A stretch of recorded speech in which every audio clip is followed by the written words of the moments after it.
जैसे ही हम 30s में कदम रखते हैं, शरीर में कई बदलाव महसूस होने लगते हैं, है ना? कभी एनर्जी थोड़ी कम लगती है, तो कभी लगता है कि अब सेहत पर ध्यान देना ही पड़ेगा। तो आज हम इसी बारे में बात करेंगे कि 30 के बाद एक हेल्दी और सस्टेनेबल लाइफस्टाइल कैसे अपनाई जा सकती है, खासकर भारत में। चलिए शुरू करते हैं। स्क्रीन पर इस नंबर को देखिए, 33%। ये सिर्फ एक आंकड़ा नहीं है, ये एक तरह का वेकअप कॉल है। पर ये है किस बारे में? चलिए अगली स्लाइड में देखते हैं।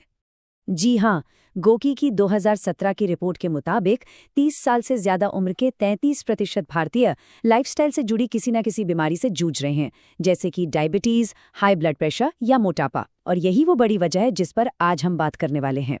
तो सवाल ये उठता है कि 30 के बाद आखिर ऐसा होता क्या है कि हेल्थ अचानक से इतनी बड़ी प्रायोरिटी बन जाती है? आइए इसके पीछे के बायोलॉजिकल कारणों को समझते हैं। देखिए, होता क्या है ना कि इस उम्र में हमारे शरीर की ज़रूरतें बदलने लगती हैं। हड्डियों की मजबूती यानी बोन डेंसिटी कम होने लगती है, हार्मोन्स में उतार चढ़ाव आ सकते हैं, स्किन और बालों को भी ज़्यादा सपोर्ट की ज़रूरत पड़ती है, और सबसे बड़ी बात, एनर्जी का लेवल वो पहले जैसा नहीं रहता। तो इसका सल्यूशन क्या है? चलिए शुरुआत करते हैं एक बहुत ही ज़रूरी न्यूट्रिएंट से, जिसे अक्सर शाकाहारी खाने में लोग कम आंकते हैं, और वो है प्रोटीन। अच्छा, जब हम वेजिटेरियन प्रोटीन की बात करते हैं तो सबसे पहले दिमाग में क्या आता है? ज्यादातर लोगों के लिए जवाब होगा दाल और पनीर। लेकिन क्या कहानी सिर्फ यहीं तक है? असल में वेज प्रोटीन की दुनिया इससे कहीं ज्यादा बड़ी और मजेदार है। जरा देखिए, एक कप सोयाबीन में 28 ग्राम प्रोटीन होता है। ये बहुत ज्यादा है। दाल और पनीर भी 18 ग्राम के साथ रेस में बने हुए हैं, और छोले, क्विनोआ या हेम्प सीड्स भी कमाल के ऑप्शन हैं। तो आप देख सकते हैं, वैरायटी की कोई कमी नहीं है। लेकिन सिर्फ प्रोटीन की मात्रा काफी नहीं है। हमें कंप्लीट प्रोटीन यानी संपूर्ण प्रोटीन की जरूरत होती है। मतलब एक ऐसा प्रोटीन जिसमें वो सभी 9 जरूरी अमीनो एसिड्स हों जो हमारा शरीर खुद नहीं बना सकता। तो इसका सबसे आसान तरीका क्या है? वैरायटी। मतलब खाने में अलग अलग चीजों को शामिल करना। जैसे जब दाल को चावल के साथ खाया जाता है तो ये दोनों मिलकर एक कंप्लीट प्रोटीन प्रोफाइल बना देते हैं। ये कॉम्बिनेशन मसल्स की मरम्मत के लिए बेहतरीन है। और सोचिए, हमारी पारंपरिक भारतीय थाली कितनी साइंटिफिक है ना? तो प्रोटीन की बात तो हो गई, लेकिन कहानी यही खत्म नहीं होती। 30 के बाद हमारे शरीर को कुछ और भी जरूरी न्यूट्रिएंट्स चाहिए होते हैं। चलिए उन पर भी एक नजर डालते हैं। जैसा कि हमने पहले बात की, 30 के बाद बोन डेंसिटी कम होने लगती है। तो सवाल ये है कि अपनी हड्डियों को मजबूत रखने के लिए क्या किया जाए? अपनी डाइट में डेयरी प्रोडक्ट्स, रागी, तिल, हरी पत्तेदार सब्जियां और नट्स को जरूर शामिल करें। ये सब कैल्शियम, विटामिन D3 और मैग्नीशियम से भरपूर होते हैं, जो हड्डियों को मजबूत बनाए रखने में मदद करते हैं।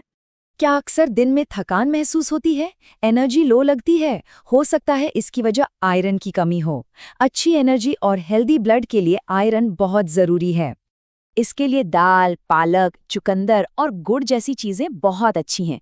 और हाँ, एक प्रो टिप, जब भी आप आयरन से भरपूर कोई चीज खाएं तो उसके साथ विटामिन सी वाली कोई चीज जैसे आंवला या नींबू जरूर लें।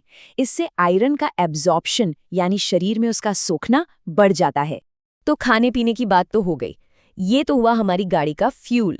अब बात करते हैं इंजन की, यानी हमारे शरीर और उसकी फिटनेस की। जब हम फिटनेस की बात करते हैं तो इसका मतलब सिर्फ जिम जाना नहीं होता।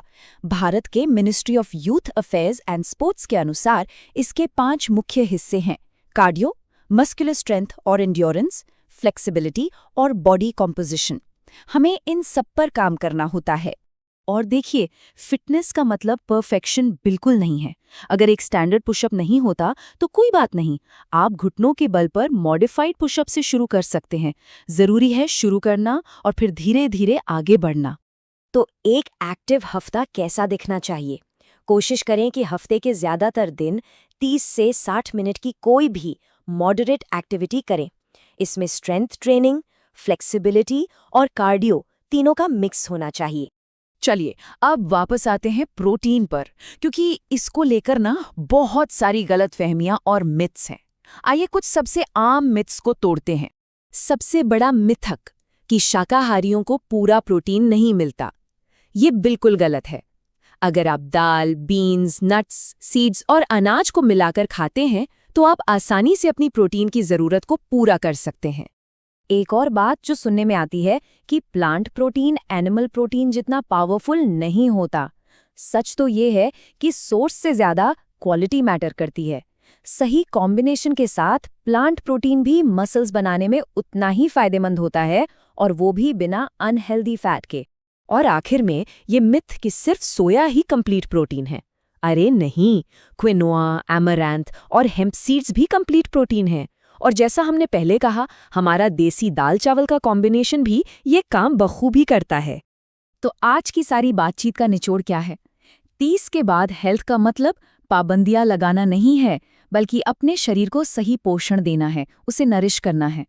छोटे छोटे सही बदलाव ही लंबे समय में हमें स्वस्थ और ऊर्जावान बनाए रखते हैं। तो सोचिए, अपनी सेहत की तरफ आज वो पहला छोटा कदम क्या हो सकता है?